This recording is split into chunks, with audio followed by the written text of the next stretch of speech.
Shana Tova. It's so nice that we have a good crowd. I'm so happy to see everyone today. Rosh Hashanah Day 2 is unique, depending on the day of the week that it falls.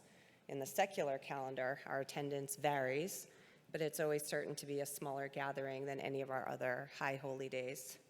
When most are returning to school or work, those of us who choose to gather on Rosh Hashanah Day 2 are the light bearers representing the whole congregation.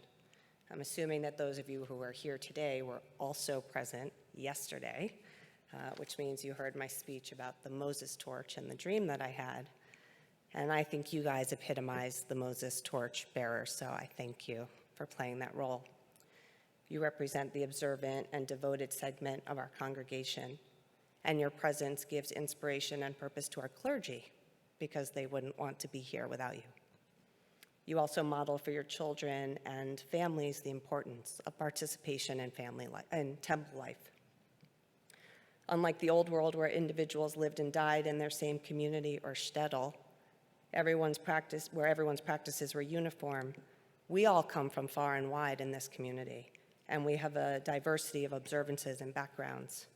So I acknowledge you all who are here today, carrying the torch, preserving the traditions and culture of our tribe.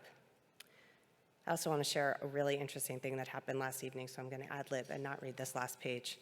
I had occasion to return to the building last night. I had a lovely ice cream with Rabbi, and as I was leaving the building, I heard this bzzz and then a thwump. And I sort of stood still because I don't like insects. I'm an urban person, and I didn't grow up with outdoorsy experiences.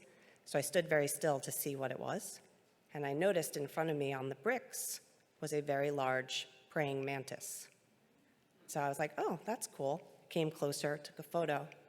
The brick it chose to land on said, honoring our past and present leadership. So I just sort of took that as a wink from the universe that we're doing a good job, and I thank you for joining me in that. Shana Tova.